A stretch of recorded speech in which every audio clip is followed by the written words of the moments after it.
Hello!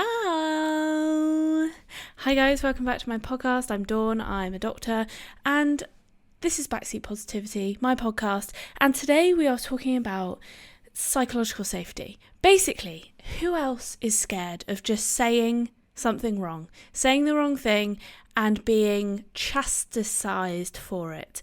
This has become increasingly common over the past few years, and I haven't really felt comfortable talking about it until now, which is kind of ironic because that's the whole point of the podcast, is that we're scared of saying our thoughts, but that's just the truth. I didn't feel confident until now. So, does anybody else feel scared?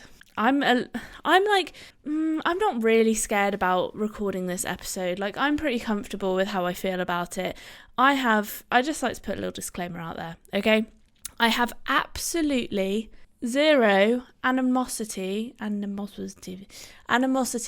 towards gay people, trans people, like literally any subsection of society that you can think of. Minority, that's the word I'm thinking of. I have absolutely no issues, right? And that's what I want to get across today, is that I have no issues. I don't want people to be like, oh my God, she's so racist, because that's kind of the point. That's where I'm going to get to today. Anyway, what was that? Okay, so psychological safety is actually a term that I came across like very recently, and it basically is like a work-related term. So it's how can we improve work environments, but I'm using it in the context of everyday life today because I think it's important. All the good vibes. See, that's my folder, and I thought, do you know what? It was sat next to me, and I thought I'm going to sit it up, and it's going to join in the party today. Also, for those of you who tuned into last episode, a few days ago, my camera battery keeps dying midway through. I've changed my battery on my camera. I've changed my battery on my microphone, so we should be all good to go. The issue is, okay, you literally don't care about this, but I'm going to tell you anyway. The issue is the input port for my microphone is literally right in front of the camera icon, so I can't see when it's about to die. It is a problem, but I can't move the cable, so I don't quite know what I'm going to do about that, but I think I'm going to have to go back to my friend Steve at Wex Photo and Video. So he probably hates me because he just gives me free advice on how to fix all my camera related problems. That was a quick segue. By the way, if you're new here, welcome. I put a positive spin on all lifestyle topics. So that's how I'm going to phrase what we do here. And for those of you who are coming back, fucking welcome back. Like, thank you so much for coming back. Like, I honestly, my heart goes out to you. Okay, so let's talk about this psychological safety bad boy. Right, so there are a few principles, and I'm not going to go into like significant depth because do we need to know that much theory? I don't think so. Basically, I think the two most important ones, two are learner safety and challenger safety. Basically, let's say I'm not from a minority background. I get that. And do you know what would be better is if I had somebody here that would represent that side. It would be better. In fact, I might do that on the next episode, but I'm sorry, that's poor planning from me. I'm sorry. It would have been good. Just because I don't want to be like an ignorant bitch and be like, I think this and this and this, and have like people being like, what the heck is she talking about? And then if I had somebody here with me, it would kind of make sense. But I think I've got the person who would love to come and talk to me about this. So subscribe for that future episode where I bring on someone from a potential minority background and see if they'll talk to me about that. Okay. But today's just me. I'm sorry.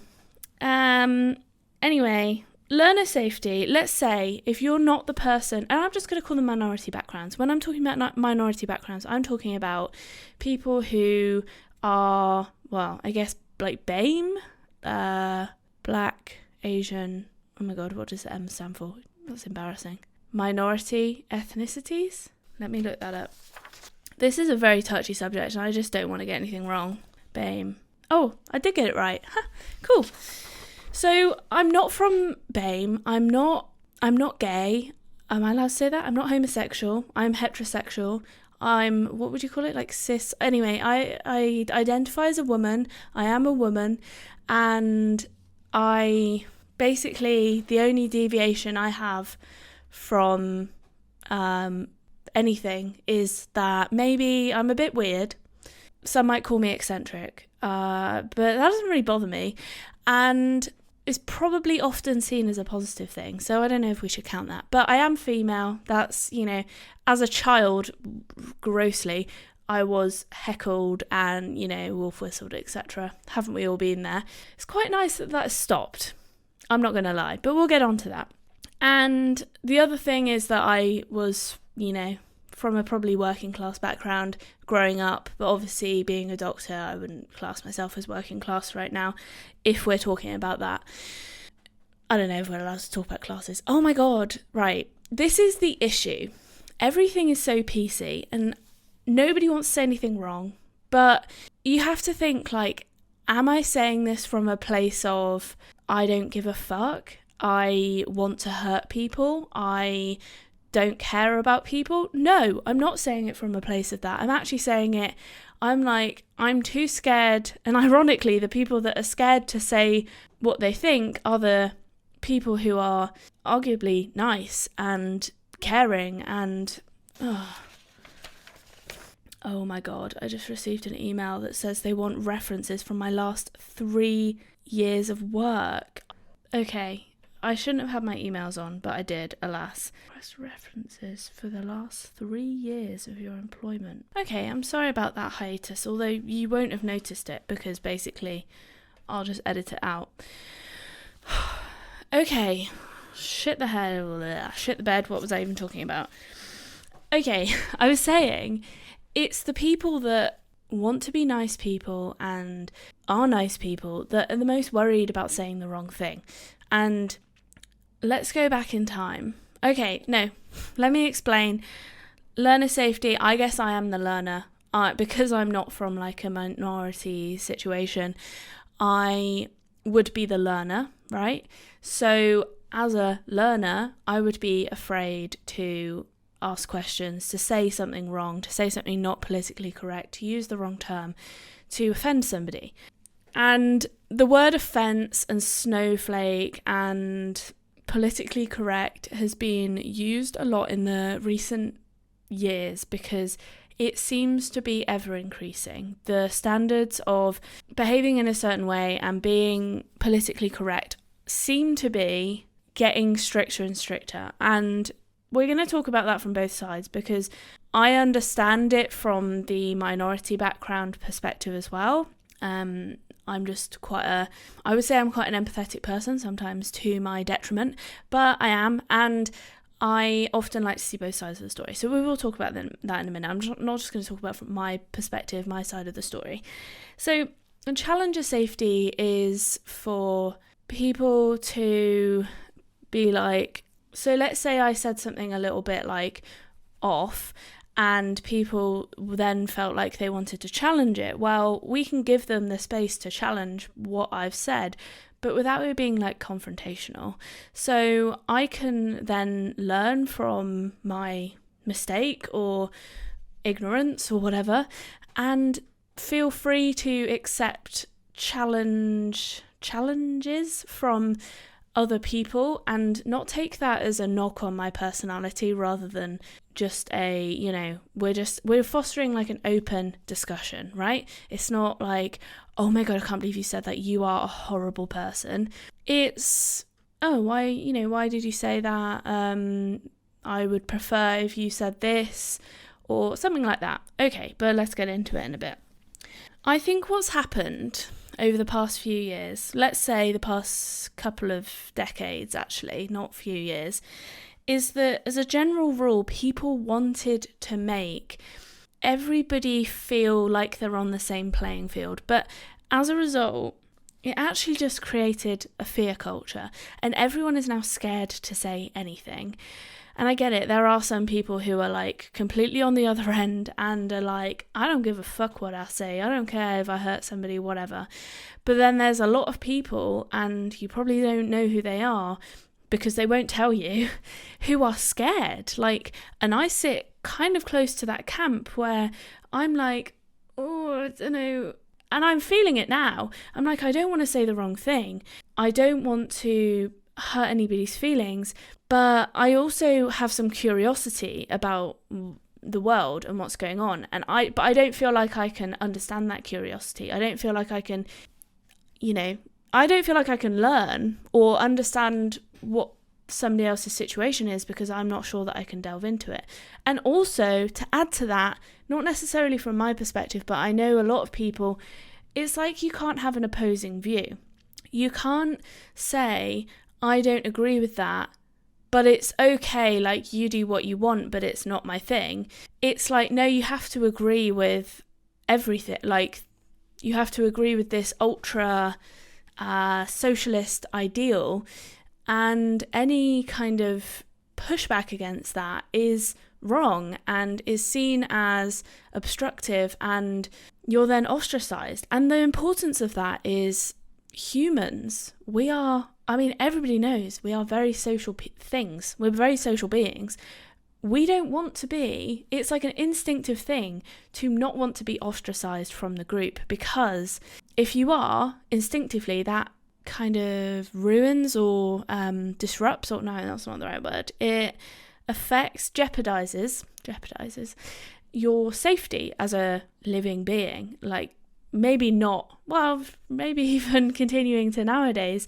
And I'm not saying go out there and be hateful, but it's very hard to have any kind of differing opinion because you're either cancelled, shut down, ostracised, maybe your safety is jeopardised, or people just think you're a horrible person. And I'm not saying I have any opposing opinions, I don't think this is actually an opposing opinion. I just think instead of going like ultra, like freedom fighter or whatever, we should just kind of have an open and honest discussion about things and accept that people have different points of view. I don't think that's controversial. I think that's what a lot of people think, but it's like gone so far the other way that it's not in the middle. I mean, yeah, there's like there's the kind of camp, why do I keep saying camp? There's the zone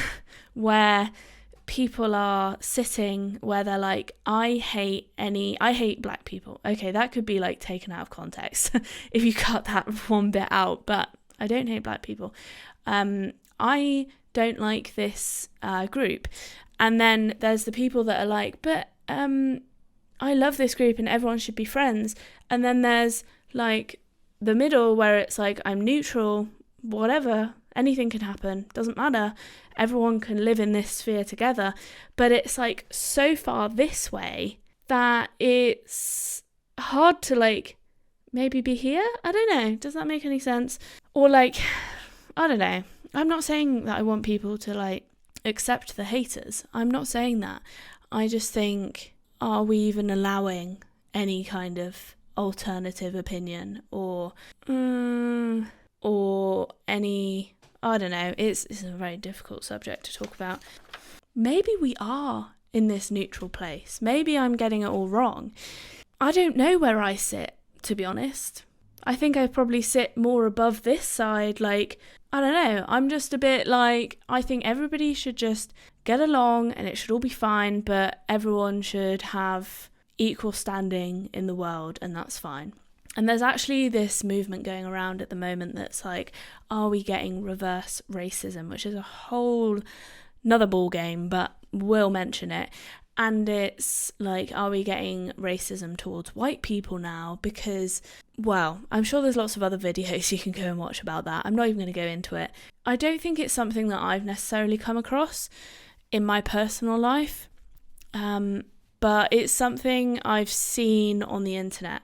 And obviously it's happening somewhere, but not something I've seen. I live in a very liberal city and I love it, like Bristol, very chill, very creative, very liberal.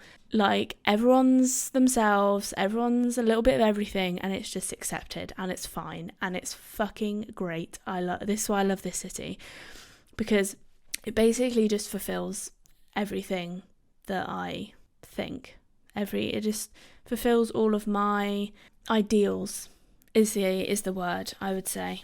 There's a big trans LGBT, was that right? LGBTQ plus community in this city, and I think that's great. Like, I think what people are a bit like with is the fact that they maybe can't ask questions. They can't say the word black or something like that.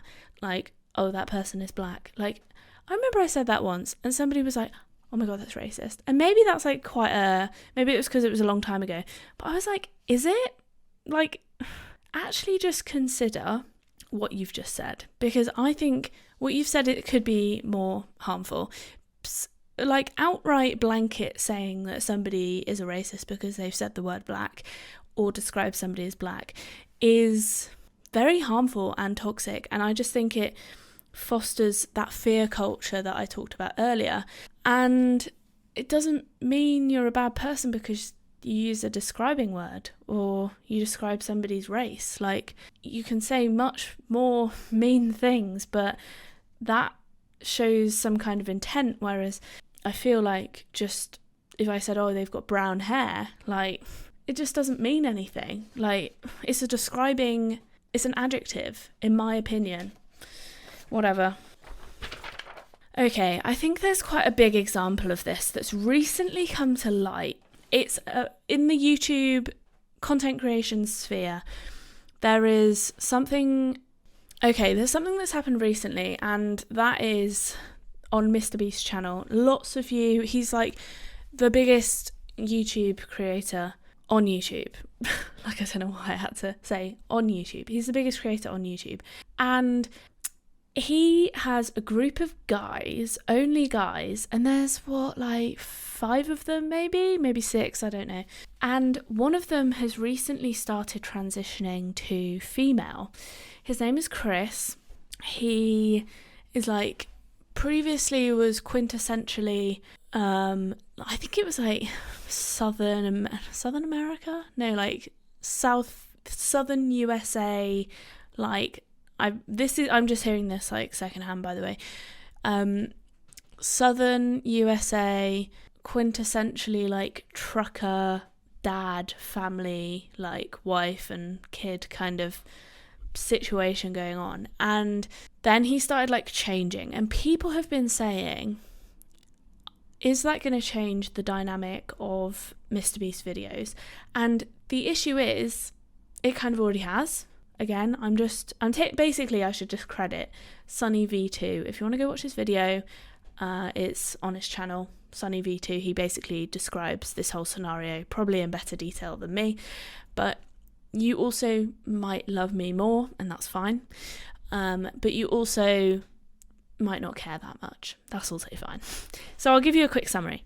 He started transitioning, and it's kind of changed the dynamic of the group. This is what Sunny says anyway, and it's become a bit awkward and a little bit stilted, and it could either go one way for Mr. Beast. It could either be really good and help his channel reach people who are like in the trans community, or it could ruin the dynamic, go the other way, ruin the dynamic, and it could make his videos suffer. Now, the only scenario where this would therefore work for Mr. Beast is this side, where it improves his videos, or this side, but he can't fire Chris, because you can't, like, ethically, socially, morally, and probably even legally, can you fire somebody because they don't fit into the dynamic? Yes, maybe, but can you then fire somebody because they don't fit into the dynamic because they've changed gender? I don't think so. Like, morally, that would be like social suicide is what you call it, I think, the term. And Mr. Beast is not about to do that. Now, the only way, and this is what Sunny says, is the only way that scenario is going to work out for Mr. Beast is if Chris resigns, which I just don't really see happening, but I don't know. And if he does resign, then there'll always be talks like, did he fire him? Did he tell him to leave? Did he ostracize him? As in Mr. Beast, did he ostracize Chris to get him to leave? And Mr. Beast has always been supportive of Chris, it looks like, on social media, like on Twitter. But obviously we don't know what's going on behind the scenes, but also he also can't act in another way. And that's basically the summary of the video. So it's like, even if he thinks it's not working for the video dynamic, there's no way that he can get out of this unless Chris leaves. And that's potentially put Mr. Beast in a awkward situation. And I'm not blaming Chris for that. I'm just saying that's the situation, and that's what people are commenting on, is like, is it gonna jeopardize his YouTube career? Maybe. Who knows? I don't know. But that is like a big example of it right now, especially somebody in the limelight. Oh, another opposite example is Piers Morgan, who I don't know if you've heard of. I think he's done some American stuff. I was going to say, if you're listening from America, maybe you won't have heard of him, but I think he is known in America too. Basically, he's a British... where was he famous from? Was he... No. I don't know. Anyway, he was on like Good Morning Britain or whatever, some kind of morning TV show, like talk show. And he became, I don't know if this is always his thing, I never followed the situation of it, but it's basically his persona now, is that he started to become very opinionated about trans, gender things, as in gender topics, and basically that whole topic, about gender. And he just basically said he didn't agree with it. He said some kind of things like, oh, if I decide I'm going to be I don't remember an exact quote, but if I decide I'm going to become like a lawnmower tomorrow, does that make me a lawnmower? And he was like, no, I'm still a human. Doesn't, just because I decide that that's what I want to identify as doesn't change it. Anyway, there's a big gender argument, blah, blah, blah.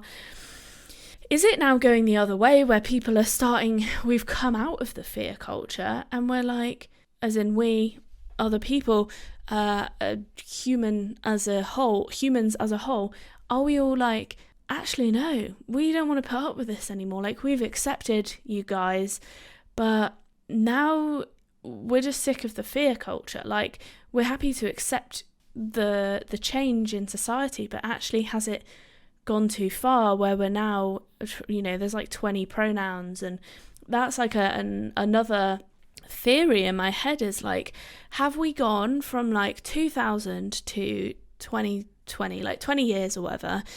When I was younger, which was like in the 2000s, it was very common and kind of deemed as comedy for people to be sexist, racist, homophobic, etc., etc. And I'm not saying that's right, I'm just saying that's how it was. Okay, I was like 10, nothing I can do about it. But and then over the last 10 to 15 years, it's kind of gone the other way, and it's become like everyone's very socially accepting, but then it's starting to polarize the opposite way, or maybe we're just polarizing society, and it's like people are starting to come out the woodworks and go, no, like, stop trying to force your ideas or your gender argument down our throats. I enjoy taking just a middle neutral ground. I'm a happy neutral person, just sitting in the middle. I'm fine with whatever. I'm a bit sick of this polarization. Like, can we all just get along, please? I'm pretty done with it. All right, that's my 2 cents. Is that what you say? I don't know, but I'm just like, So this is basically why I've done this episode, because I wanted to say, how can we overcome this? That's where we're getting to. And I think we can get over it with, like I said, what is it even called? Psychological safety. And this comes from both sides, or not both sides. I mean, all people, because it's a spectrum, isn't it? All people taking a psychological safety approach. That's like the most fucking boring sentence I've said. All walks of people taking a psychological safety approach. Bloody hell. Basically, it's just about being curious, accepting curiosity, accepting opinions, accepting questions, and accepting challenges, especially as somebody, I'm a very curious person. I ask a lot of questions. I just do. And I don't apologise for it. I'm sorry. I'm like, if you don't want to answer it, and I say this, I'm like, if you don't want to answer, that's fine. And some people don't answer, and that's fine. But tell you what, a lot of people are quite happy with my openness. And I wonder if we've got this fear culture, but actually it's unfounded, because all the stuff we see on TV and social media is like, you know, you can't say you're a woman because you're a transgender woman. I don't agree with it. But then it's like, that person is very, the other way. And where you're sitting is like, you might be accepting it or neutral, and that polarized view is tainting the people who are just happily sitting about in the middle. But then there's the people who are like, yeah, like all for it. And that's the camp that might maybe be accepting it or be more knowledgeable of it or be surrounded by it more often.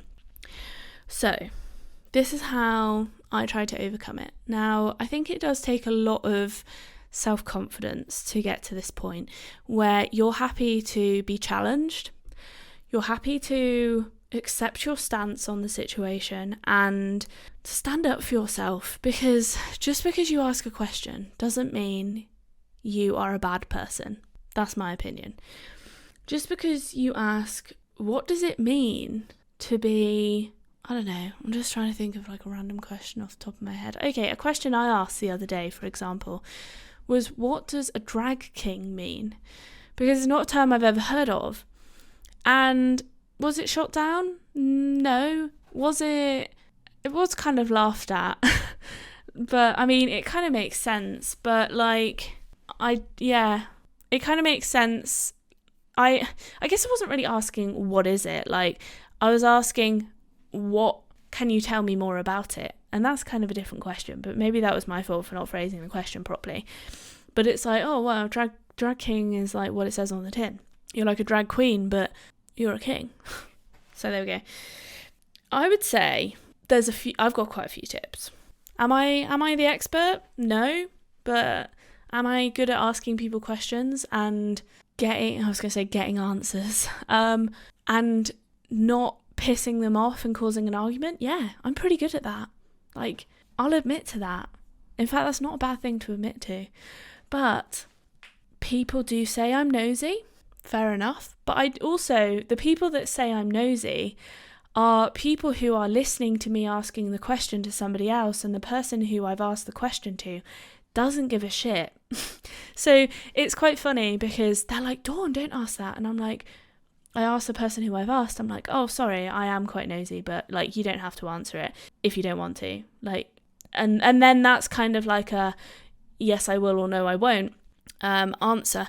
And most of the time they go, no, I don't mind, and completely shoot down the people who have shot me down. So there we go. I think curiosity is a good thing. Curiosity helps you learn. It helps you become a better person. And that is what I talk about, self-improvement. And I think self-improvement comes from a place of being curious and a place of wanting to learn and a place of wanting to accept and see different sides of things and be empathetic and just always looking to improve yourself and be a better person. There we go. I would say always ask your questions in a calm, non-confrontational atmosphere. Choose the moment, okay? If you're at, I don't know, a rave, that's not going to be something you ask somebody, especially if it's the first time you've met or very soon after you've met. Okay, I should have said this one first, but do not let some kind of obscure question or potentially confrontational question be the first thing that you ask somebody, because I'm afraid that's just going to piss people off. People don't want the first thing that they are asked to be, why are you gay? Like, I don't even know if that's a question you'd ask somebody. In fact, that's not a question I've ever asked somebody. But, okay, let's think of a better question. How did you come out to your parents? Like, just, that's not the first thing you ask somebody. Maybe that's the kind of question you ask somebody after knowing them for a little bit of time. And it depends on the situation very much. And it also depends on the person. Are they an open person? Are they a shy or closed person who does not seem like they want to answer those kind of questions? And I think that's what I'm quite good at reading, having done a lot of question asking to patients and learn along the way. I read people's body language very well. People don't think that I do because they're like, oh my God, I can't believe you asked that. But then actually, the fact that the person doesn't care makes it seem like I have read their body language, whatever. So I would choose, like a nice calm atmosphere, like in a nice calm place, maybe private. You don't want to be like blurting these questions out in front of loads of people, because that's just gonna make it seem to that person, and this is like general life advice for asking people personal questions, okay? You can take this however you want. Doctor's advice for asking people personal questions. Tom always says to me, like, how did you, like, whenever I meet people for the first time, I always either remember a lot of information, but I glean a lot of information from people that I don't know. And Tom's always like, how did you do that? And I'm like, I don't know. Like, people just tell me stuff, but I think it's because, I don't know, I still haven't figured it out, but people are very open with me. I love it. I love having nice open conversations, and their information is safe with me. But sometimes, even if they don't know I'm a doctor, it's like, I think I'm just quite approachable. I'm like really blowing my trumpet here, like boo boo boo. But I'm sorry, you've got to give yourself compliments sometimes, haven't you? But I don't know. If you guys know, in fact, that would be a great comment. I would love to know, one, what you think of this topic. Like, did I say something that made you think, oh, yeah, I might comment something? But number two, why do people tell me all of their personal information? I'd quite like to know. You might have watched my videos before and been like, I think somebody said to me the other day, oh, you're a very good conversationalist. So there we go.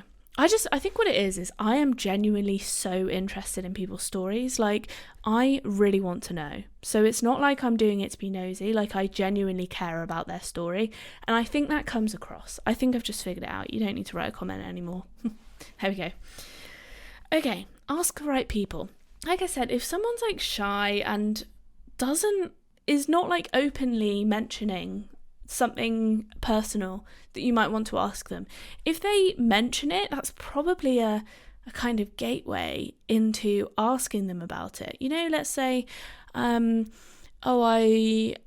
got an autistic son or something, and you kind of want to know a bit more about that. If they mention their autistic son, well, you can go, oh, do you mind if I ask you a bit more about that? And by the fact that they've mentioned it, they probably don't mind you asking more. Otherwise, they wouldn't have mentioned it. And okay, that moves on to the next point so nicely, because one of the best ways to get people, I don't want to sound manipulative, to overcoming this like fear of asking people questions, especially personal questions or, you know, potentially controversial questions, is to ask it. There's a way you ask it, okay? Let me ask the same question in two different ways. Right, let me go with the one about, I mentioned the autistic son one because somebody did mention their autistic son once and I wanted to know more about it, so I asked them and they were fine with it. So let's say conversation number 1, right? This is like the bad way to do it, maybe. The confrontational way to do it. I don't know if I can even do it. Let's say you see them picking up their obvious, like potentially visually autistic, like as in you can sense that there's something going on, but they haven't mentioned it. They haven't like made it knowledge. They haven't like explicitly said it. It's like a thing that's not mentioned, and you're like, oh, is your son autistic? Like, it's the way you say it. It's the fact that you haven't been invited to ask those questions. And I'm not saying like, hello, I invite you to ask questions about my autistic son. No, I'm just saying, and we'll get onto that in a second, like I mentioned, there's a way that you know that someone is ready to be asked those questions. Okay, number 2, they pick up their autistic son in front of you, not pick them up like off the ground, but like pick them up from school. And they're like, I don't know, oh, hi, this is Jimmy. And you're like, oh, hi, Jimmy, how are you? And then they don't say much, or they don't make any eye contact or something like that. And then the parent goes, oh, you know, Jimmy has just recently been diagnosed with autism. And you're like, oh, okay. And that is your like, do you mind if I ask some more questions about that? That was really interesting. Much nicer way to do it, and much less abrasive, okay? And I've written here, preface or preface, I still don't know how to say it, preface your question with consent, and also your meaning. Why do you want to know more about that? Like, if you give your meaning behind your question, then they're more likely to be receptive and be like, oh yeah, I'm fine to answer that, because now I know why they're asking it. It's like if I go and shove a camera in somebody's face and say, like, what do you think about this? And they're like, well, what are you doing with this information? But if I say, oh, would you mind if I ask you some questions about painting pots for my YouTube channel about pottery, they're more likely to be like, yeah, sure, I'll do that. But if you just shove a fucking camera in their face and go, answer my question about pots, it's a little bit intimidating. So if you say, you know, would you mind, oh, can you tell me some more information, like X question about Jimmy, you know, like, oh, how did he get diagnosed? And just say, I'm just interested, like I genuinely love finding out people's stories. You give them a reason, they are much more likely to know what you want that information for. Like, I know it sounds really stupid, like I'm obviously not going to go and tell the world about Jimmy who's got autism, but it's like, it makes people feel more comfortable and more safe to be like, oh, okay, fine, they're asking that not in like a malice way, they're asking it in they're genuinely interested way, and that's fine. I want to teach people about, you know, autism and what that looks like and how that is to deal with. Woo, okay. I think, okay, when it comes to when people start challenging you, I've already alluded to this earlier, but people, let's say I say, oh, yeah, did you see Jimmy? Like, and people go, no, and I go, oh, he's like the black guy. And people are like, oh my God, you can't call him black. And then if you are confident in yourself enough to be like, why can't I call him black? And then they say, that's racist. And you go, can I just stop you for a minute? Is it racist? Can you explain to me why that's racist? Like, I don't mind if I'm just being ignorant about it. That's fine. But what is it that I've done wrong there? And that that kind of challenge, I don't want it to be like challenge like in a confrontational way, just like can we just take a pause here? I just want to see that we're on the same page. Like, why was that racist? In my head, I didn't mean that in a derogatory way. I was saying it as a describing word. And I've actually done this to somebody and they were like, yeah, I suppose it's not. And I'm like, then when you challenge somebody from making those blanket statements, now fair enough if I was saying something fucking horrible, but if you challenge somebody from making those blanket statements, they're probably not going to do it again.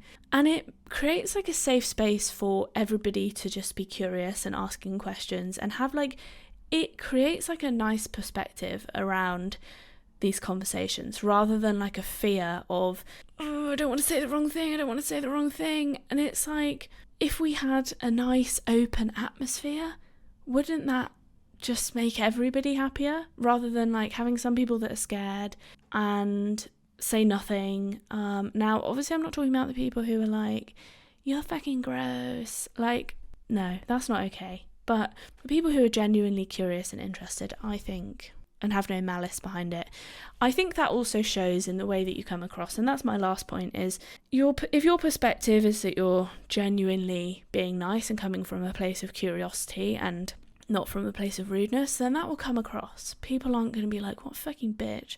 They'll be like, yeah, fair enough, I'm happy to answer your questions. So there we go. I've talked for a whole 48 minutes, pretty much. My voice is quite tired. It's getting dark outside. I still need to go and walk the dog, so I better go do that. And also the camera's going to shut off in like 2 minutes. So it seems like a really good place to end it. Guys, I genuinely have had this conversation to open up views and perspectives, to send out good vibes.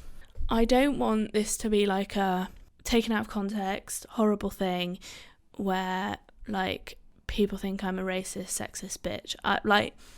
I'm quite happy to take on constructive criticism, but any kind of comments that are like, you know, not constructive are maybe not welcomed. But, you know, constructive comments and genuine discussions in the conversation.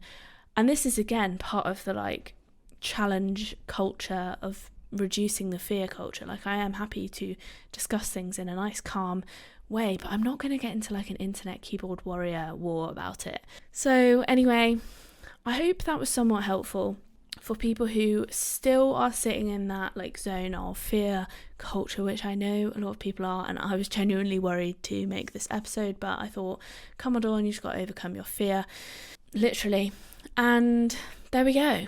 I hope you can take those tips out into the outside world and not just ask people, you know, like questions about confrontational issues. Like, genuinely be interested in people's lives and their stories, and happy exploring.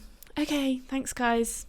I'll see you in the next episode. I upload twice a week, Mondays and Thursdays for podcasting, and then 3 times a week for my actual YouTube channel videos. So please subscribe to get notified about those, and I'll see you in a few days. Bye.